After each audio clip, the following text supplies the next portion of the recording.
dengan yang iuran pasti. Kita masih ada uangnya itu ada selisih gitu iurannya. Jadi itu dikasihkan ke lembaga keuangan. Nah kemudian mungkin satu informasi juga bahwa di Pertamina juga mengelola MAPS dan manfaat asuransi mandiri asuransi pensiun sejahtera kan gitu. Nah ini bagi tenaga kerja yang outsourcing. Dulu kan ada YDTP, kemudian ada santunan migas gitu kan, Kemen 27 itu. Setelah itu tidak ada, itu kemudian pesangon setiap tahun itu dikasihkan cash gitu. Setiap tahun dapat cash. Nanti dia kalau udah hari tuanya nggak dapat apa-apa lagi, karena udah habis gitu. Nah sekarang ini dikelola oleh Mandiri. Kita mengkiurnya 2 kali 8,33%. Artinya setahun itu 2 bulan upah kita iuran. Nantinya si pekerja ini di akhir masa kerjanya akan mendapatkan 2 kali pesangon. Pesangonnya sesuai Undang-Undang 13. Gitu. Ya, saya kira itu. Terima kasih, menarik sekali Pak. Jadi sebenarnya pengelolaan dana pensiun dan pesangon di dunia migas ini tidak kalah menarik dengan persoalan yang banyak dibahas kita selama ini. Kalau di dunia migas kan soal subsidi, soal BBM, soal Pertalite gitu kan. Nah soal pesangon ini sama pensiun ini jadi luput padahal jumlahnya besar sekali.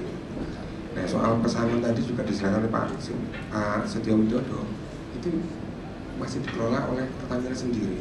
Nah Pak Danet, apakah di pihak asuransi atau pihak DPLK tidak melihat ini sebagai peluang, dan bagaimana strategi dan optimalisasi supaya bisa mengambil yang dana yang mencapai 30 triliun?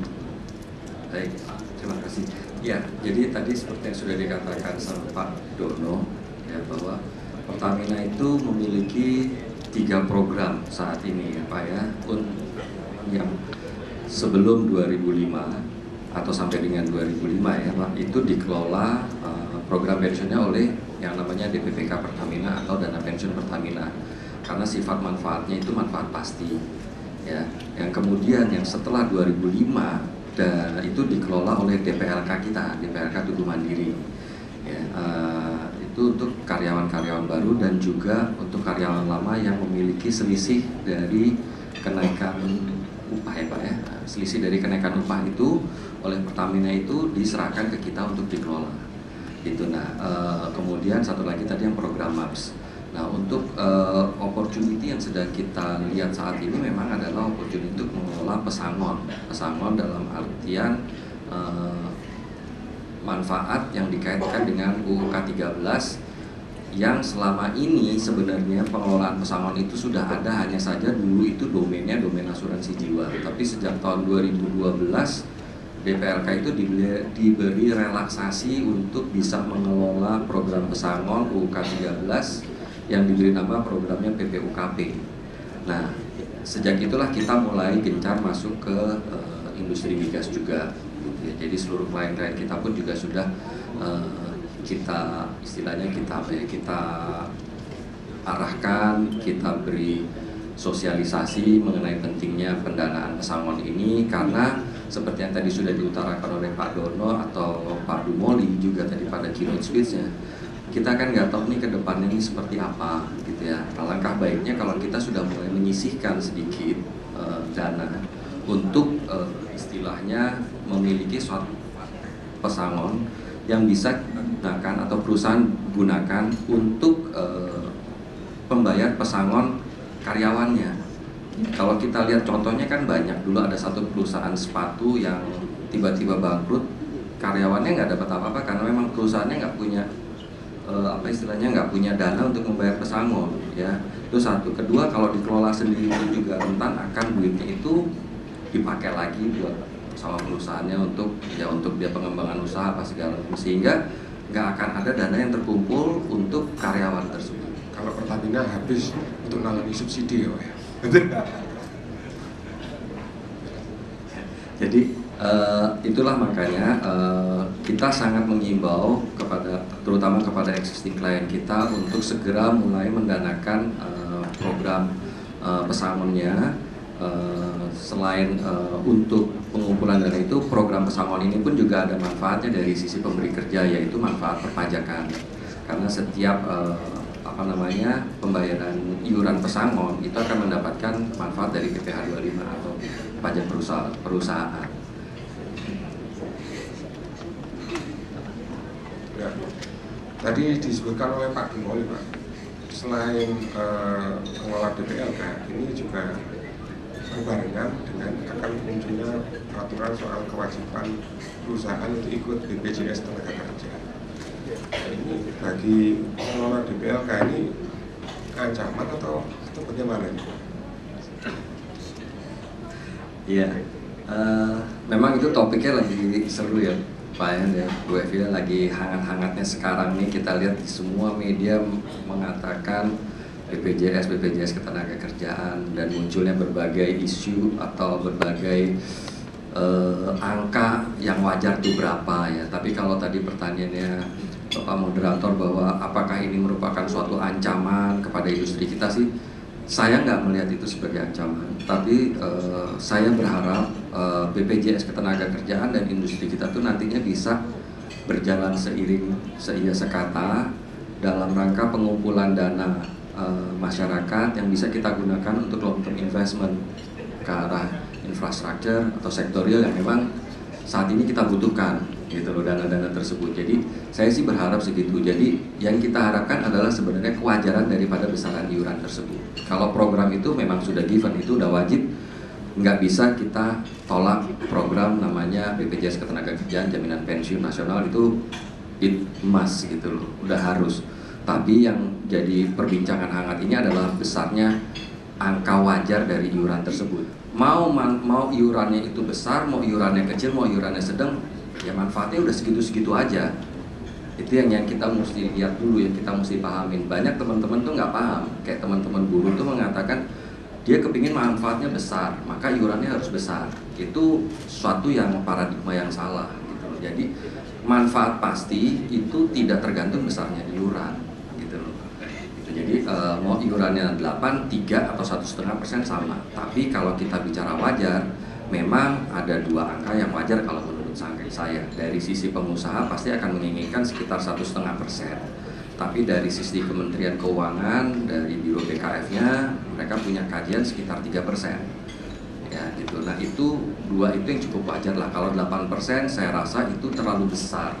Kenapa terlalu besar? On top of that, pengusaha masih harus bayar yang namanya UUK 13 kan, pesangon.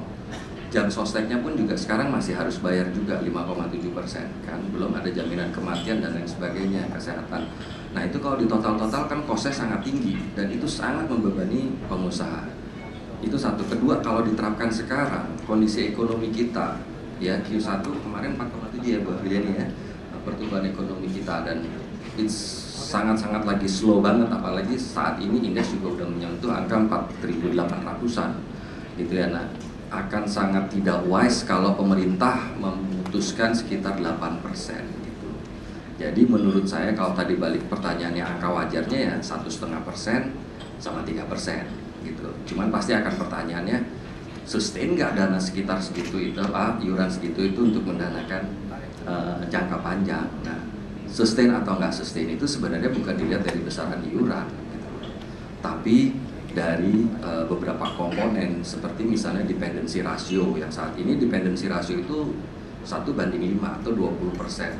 Artinya satu pekerja aktif ditopang satu pensiunan ditopang oleh 5 pekerja aktif. Yang itu harus dijaga. Kedua, affordability daripada program tersebut. Kalau iurannya besar, affordability-nya nggak ada, sehingga take up percentage-nya atau peserta yang ikut juga sedikit. Nah itu yang mesti dipikirin gitu loh. Kemudian adanya kenaikan berkala daripada iuran, itu penting juga gitu loh. Nah saya rasa itu, karena apa? Sampai dengan 15 tahun ke depan, sampai dengan 2030 itu nggak akan ada pembayaran manfaat kok BPJS. Kan yang dibayarin itu adalah yang sudah memiliki masa kerja 15 tahun lebih. ya kan? Dan bukan yang sebelum itu nggak dapat apa-apa, hanya iurannya aja yang dibalikin. Gitu. Jadi yang dapat itu adalah yang memiliki masa kerja lebih dari 15 tahun. Dan itu pun belum 40%, hanya 15%. Kan manfaatnya 1% kali masa kerja. Jadi kalau masa kerja 15% ya hanya 15 tahun ya hanya 15%. Gitu. Jadi nggak usah takut lah kayak gitu-gitunya. Itu dihitung oleh aktuarnya cukup gitu loh, dengan konsep TSU Go tuh cukup banget.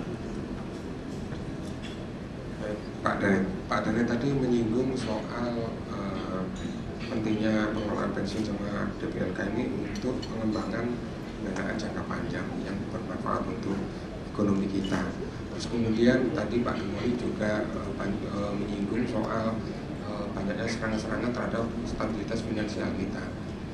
Bu Afila nih, bisa dijelaskan bagaimana posisi pendanaan DPLK ini dalam konteks ekonomi makro kita? Jadi kalau melihat di kondisi ekonomi makro, memang saat ini ekonomi sedang menurun, terutama pada triwulan pertama adalah konsumsi masyarakat itu turun dari 5,1 menjadi hanya 4,8, jadi cukup signifikan turunnya. Nah, apakah di triwulan 2 ini konsumsi meningkat? Kelihatannya sampai dengan Mei Juni sudah mulai meningkat. Jadi kemungkinan akan naik sedikit dari sisi konsumsi. Tapi dari sisi investasi kelihatannya belum akan naik, apalagi government spending. Jadi government spending dan government spending itu paling mungkin pada triwulan 3 dan triwulan 4. Nah, kita bisa bayangkan aja kalau 290 triliun anggaran dari infrastruktur itu dibelanjakan dalam waktu 6 bulan, rasa-rasanya nggak mungkin. Jadi kemungkinan akan terjadi banyak dana yang tidak terserap oleh pemerintah. Nah, ini juga mempengaruhi pertumbuhan. Kenapa? Karena government spending itu 17% dari pertumbuhan ekonomi, dari share-nya gitu. Jadi kalau share-nya 17% itu tidak habis, tentu saja pertumbuhan ekonomi turun. Makanya Bank Indonesia prediksinya antara 49 ke 5,1, karena ini melihat situasi yang kelihatannya apakah ini kesalahan siapa gitu ya. Menurut saya sih sebenarnya kalau pemerintah itu memaksakan belanja dari kemarin, itu sebenarnya nggak terlalu masalah dengan pertumbuhan gitu. Nah, kita punya masalah di pemerintah itu adalah nomenklatur namanya. Jadi ada 13 departemen yang tidak bisa belanja gara-gara ganti nama. Dan sampai hari ini ganti namanya juga belum selesai ya. PU itu sekarang digabung dengan Menpera. Jadi karena beda nama, maka anggarannya juga harus nunggu sampai selesai. Terus ada lagi Menteri Koordinator Maritim, dia juga nggak bisa belanja sampai hari ini karena belum selesai. Jadi persoalan kita adalah nggak bisa belanja gara-gara ganti nama gitu. Nah, ini juga masalah ya. Nah, konsumsi, kenapa isunya konsumsi masyarakat turun itu ada dua hal. Yang pertama adalah kita lihat sejak BBM itu dilepas subsidinya, ketika harga naik ikut naik, tapi ketika harga BBM turun tidak ikut harganya turun.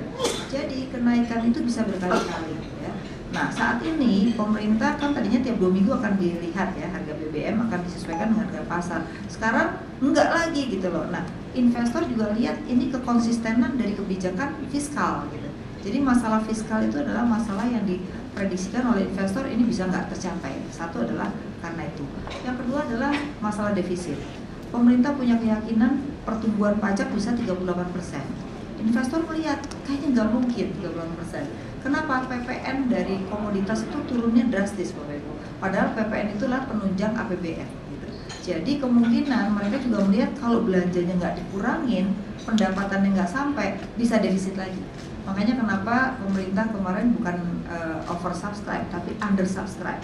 Jualnya 10, lakunya cuma 8. Itu karena orang prediksikan bisa bayar nggak kalau defisitnya naik gitu. Nah, itu masalah. Nah, itu dari sisi government spending-nya. Nah, yang dari konsumsi itu ada dua. Pertama adalah soal harga food yang tidak karuan ya. Harga food price itu sekarang nggak jelas, sehingga ekspektasi konsumen terhadap harga-harga itu mereka agak mengerem ya. Yang kedua adalah isu pajak, di mana sekarang itu orang wajib memperbaiki pajak selama 5 tahun ke belakang ya. Sudah keluar peraturan sudah keluar, jadi kita harus memperbaiki pajak mulai tahun 2010, 11, 12, 13, 14, 5 tahun. Artinya kalau rumah tangga biasa memperbaiki pajak, tadinya kan mereka suami istri kan masing-masing, sekarang digabung itu kira-kira 1 tahun 5 juta. Jadi dia butuh 25 juta untuk bayar pajak. Artinya apa? Ada trade off. Konsumsinya dia berkurang sebanyak 25 juta ya kan dalam tahun ini, karena nih beresinnya hanya dikasih akhir tahun ini. Setelah itu nggak dikasih lagi pengampunan pajak. Artinya apa? Dengan pengurangan 25 juta tadi kan masuknya ke APBN kan, ada trade off kan. Nah kalau di sini belanjanya berkurang dari masyarakat, di APBN yang nggak belanja juga, itu jadi masalah juga dengan pertumbuhan. Jadi kita tahun ini sebenarnya masih punya masalah dengan pertumbuhan, untuk mencapai 5 itu agak berat gitu ya. Nah itu. Yang kedua isunya adalah sekarang indeks turun terus ya, kemudian rupiah juga melemah terus ya. Nah tadi saya juga ngobrol di belakang, dan ini saya barusan BBM, kita punya kelompok ekonom ya. Sekarang ini memang ada persoalan China itu sekarang connect dengan Hong Kong dan dia membuka diri, ini ternyata lebih menarik gitu loh. Sehingga sekarang aliran dana ke sana mulai tumbuh besar gitu. Nah artinya apa? Kalau kita tidak memberikan, jadi sebenarnya kita juga udah bagus, cuman orang lihat lagi lebih bagus di sana ya. Jadi inflasi Cina udah mulai meningkat, kemudian mereka juga membuka diri, karena mereka pasar Cina kan nomor 1, berarti mereka melihat peluang di sana itu memberikan iklim yang bagus. Jadi ini capital outflow ini akan terus menerus. Nah oleh karena itu tadi dikatakan financial deepening atau investor domestik itu harus lebih digalakkan. Nah peran DPLK menurut saya tadi dananya kira-kira 180 triliun ya, itu di luar dari yang lain. Tapi kalau sama yang lain-lain itu kira-kira 400 triliun. Nah 400 triliun ini sebenarnya bisa mengembalikan kondisi pasar modal kita. Kenapa? Sekarang ini 700 triliun di pasar modal itu uangnya orang asing. Jadi ketika dia keluar, terjadi capital reversal, kita tidak gantikan dengan domestik, maka indeks kita jatuh. Nah apakah pasar modal kita nggak prospek? Sebenarnya prospek Pak. Bayangkan ketika dividen dari perusahaan-perusahaan di seluruh dunia turun, Indonesia masih bagus, ya kan? Kemudian yield yang diberikan di Indonesia cukup bagus, ya, di korporasi sekitar 9%, pemerintah 8,2%. Jadi sebenarnya financial deepening ini yang perlu dikembangkan. Nah, oleh karena itu peran DPRK menjadi sangat penting karena dia termasuk yang berperanan terhadap investasi. Dan ke depan mungkin equity, ya. Jadi artinya dana pensiun bisa menaruhkan equity di infrastruktur misalnya Pak. Jadi dalam waktu tertentu aja, misalnya dalam 3 tahun, jadi tidak dalam bentuk obligasi saja tapi equity. Karena sekarang private equity itu sekarang menjadi tren di Indonesia. Nah jadi kenapa dana pensiun juga nggak masuk ke sana gitu. Nah ini mungkin perlu ya. Kemudian berarti dana pensiun ke depan juga perlu ada orang yang ahli analisis resiko. Karena kalau kita mau main di infrastruktur, kita menempatkan dana, jadi modelnya kayak venture capital, ya kan, menempatkan dalam waktu tertentu itu adalah mungkin perlu dipikirkan cara berinvestasi baru, tidak hanya membeli obligasi dan deposito, tapi juga memberikan yield yang lebih tinggi. Itu mungkin tren-tren baru yang perlu didiskusikan untuk bisa ditempatkan, gitu ya. Jadi itu saya rasa yang perlu dilakukan. Karena apa? Pemerintah mau bangun 35.000 megawatt, itu dananya butuh besar sekali. Nah, kalau yang dana masuk cuma di pasar modal sangat berat. Nah, disinilah dana pensiun, asuransi itu harus mulai berbicara tentang pembangunan infrastruktur kita yang butuh dana cukup besar. 1 tahun kita butuh 1.000 triliun Pak. Jadi dalam 5 tahun ke depan kita butuh 5.000 triliun. Nah, jadi di situ kontribusinya kan cukup signifikan ya. Walaupun nggak besar, hanya dana pensiun dan asuransi, tapi buat dana pensiunnya sendiri itu sudah cukup signifikan. Nah, jadi trennya seperti apa? Orang takut Indonesia itu krisis ya. Kalau kita lihat dari sektor keuangan, di Indonesia itu sudah sangat governance. Sejak era 2004 sampai dengan sekarang, harus diakuin Indonesia itu termasuk rating yang cukup tinggi dibandingkan Jepang loh untuk governance. Artinya bahwa sistem pengawasan di Indonesia sudah lebih baik. Jadi kalau mengantisipasi resiko dari kegagalan pasar uang itu bisa diantisipasi. Walaupun memang JPSK belum diterbitkan oleh DPR, saya rasa itu juga menjadi bagian penting. Karena kalau nanti rupiah sampai ke arah tertentu yang orang menjadi melihat itu krisis, nah ini yang harus dijaga. Jadi memang saat ini yang harus kita waspadai adalah aliran dana keluar itu akan terus menerus. Tapi apakah dia nggak kembali lagi? Tentu akan kembali lagi ya. Hanya saat ini Indonesia tuh nggak punya peraturan berapa lama sih orang tuh invest terus keluar lagi, karena kita menganut undang-undang devisa bebas Pak. Jadi begitu hari ini masuk, besok dia keluar lagi cari untung gitu ya. Nah di beberapa negara sudah mulai diatur. Di Thailand misalnya dia kasih aturan kalau masuk di pasar modal 6 bulan dulu Pak baru boleh keluar. Jadi volatilitas daripada nilai tukar tidak separah Indonesia. Jadi Indonesia ini parah karena begitu Pak, begitu keluar nanti masuk lagi rupiah membaik lagi. Nah jadi yang jadi korban sektorial sebenarnya. Nah, ini yang harus dijaga ya. Pemerintah sudah mulai menjaga dari sisi BUMN. Kayak Pertamina, dulu Pertamina kalau tiap hari minta di pasar Pak, rupiah langsung melemah. maka sekarang Pertamina wajib minta ke Bank Indonesia supaya tidak terjadi gejolak. Jadi sebagian sudah dibenahi, itu udah benar. Cuman yang belum dibenahi justru di pasar modalnya itu sendiri. Investor itu keluar masuk tanpa ada batas gitu loh, waktu ya. Jadi mungkin kita bisa contoh Thailand misalnya. Amerika sekarang juga memberlakukan yang namanya FATCA.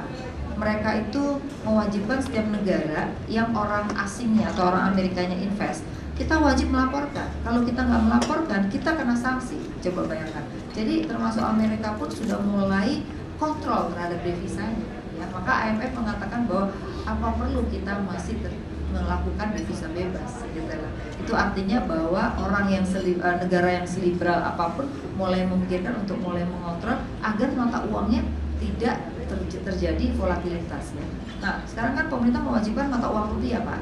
Ya kan? Nah, mata uang itu wajib karena memang ternyata permintaan itu bukan untuk bayar utang, permintaan domestiknya itu juga tinggi ternyata gitu. Nah, sekarang kan persoalannya ketika kita menggunakan mata uang rupiah ya kan, harus dihitung tuh berapa kerugian yang tergantung impor kan gitu. Nah, ini juga menjadi persoalan tersendiri. Mungkin kita perlu memikirkan ke depan itu devisa kita tuh perlu tidak hanya mata uang US, tapi paling tidak 3 atau 5 mata uang yang kita punya transaksi langsung. Misalnya dengan yen, kita utang banyak yen loh, banyak dalam ke Jepang. Artinya nggak perlu lagi lewat US dollar, langsung pakai yen. Sehingga kalau kita punya beberapa portfolio mata uang, itu akan jauh lebih baik dari sisi stabilitas. Nah, itu yang mungkin juga perlu menjadi hal-hal yang dipikirkan ya. Nah, kemudian kaitannya dengan dana pensiun, jadi saya sih lebih melihatnya dari aspek investasinya ya. Tapi kalau dari sisi manfaat bagi karyawannya gitu, saya melihat sih di Indonesia ini sudah relatif mulai model kayak Amerika Eropa sudah dicontoh ya. Cuman malahan yang harus hati-hati sekarang nggak masalah Pak, karena 70% orang produktif di Indonesia hanya menunjang 7% orang tua saat ini ya kan. Yang perlu kita pikirkan nanti ketika 2040 Pak, kita ini tua yang menunjangnya lebih sedikit gitu.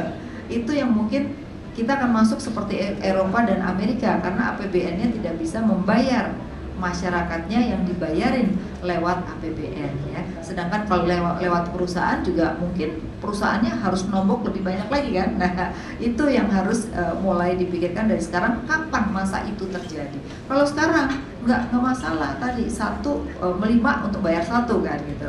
Bahkan kalau lihat usia produktif Indonesia 70 hanya menunjang 7% orang gitu.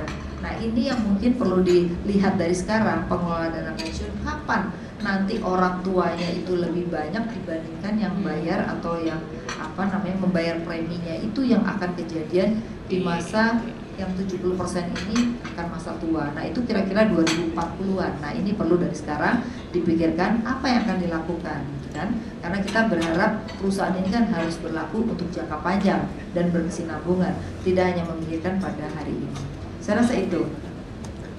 Mungkin kalau tahun 2040-an itu banyak disebut kita ini banyak generasi emas karena pada waktu itu kita punya bonus demografi pada saat 2040 nantinya.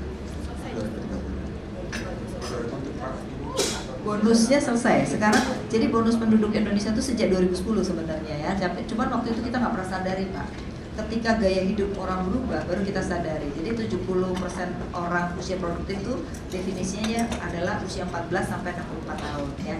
Dan itu saat ini sedang berlangsung sampai 2040. Setelah 2040 sudah hilang masa bonus demografinya. Jadi setelah 2040 justru kebalikan.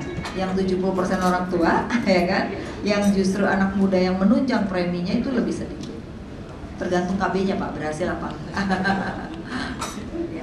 Tadi Ibu menyebutkan bahwa ada sekitar 400 triliun ya. Nah, selama ini dana pensiun itu belum bisa efektif masuk ke pasar modal. Kendalanya buat ini ada atau gaya hidup atau apa? Saya jawab ini. Ya mungkin begini, karena kan diatur ya berapa persen boleh di equity ya kan, berapa persen boleh di obligasi, berapa persen boleh di deposito. Nah, mungkin menurut saya pengelola dana pensiun itu juga harus orang yang mungkin dari sisi resikonya itu sudah bisa menghitung resiko. Jadi mungkin harus seperti bank juga menghitung resiko gitu ya. Jadi tidak hanya bicara tentang taruh aja di deposito gitu kan, deposito lebih aman. Dulu kan persentasenya besar, sekarang sih cenderung sudah mulai lebih sedikit deposito, lebih banyak ke fixed income ya. Fixed income di obligasi itu sudah cukup banyak, cuman baru pada pemerintah. Nah, dengan pemberlakuan perbankan itu bisa LFR ya, artinya bank kan boleh beli obligasi. Nah, saya rasa juga dana pensiun perlu memikirkan tidak hanya beli obligasi pemerintah, tapi yang bisa menggerakkan ekonomi kan obligasi swasta, terutama di sektor infrastruktur ya, yang sangat jelas oleh program pemerintah kan listrik ya, kemudian jalan tol ya, dan kemudian beberapa infrastruktur yang memberikan benefit, saya rasa itu bisa dimasukin. Nah, oleh karena itu mungkin Asosiasi Dana Pensiun perlu memikirkan insentif apa sih yang perlu diberikan sehingga ada ketertarikan ya dana pensiun untuk masuk ke sektor tersebut. Jadi kalau misalnya masuk di equity misalnya, wah nanti dividennya akan dikurangin pajaknya misalnya. Jadi supaya orang itu, jadi ketertarikan itu harus diberikan insentif dan non insentif gitu. Nah, ini kan belum ada skillnya. Nah, menurut saya jadi kalau pemerintah ingin memberdayakan financial literacy untuk pengembangan pinjaman di dalam negeri, jadi tidak tergantung pada luar negeri, sebaiknya dana pensiun asuransi itu digunakan dananya cukup signifikan. Menarik sekali, Pak Derek, ada yang mau ditambahkan? Setuju.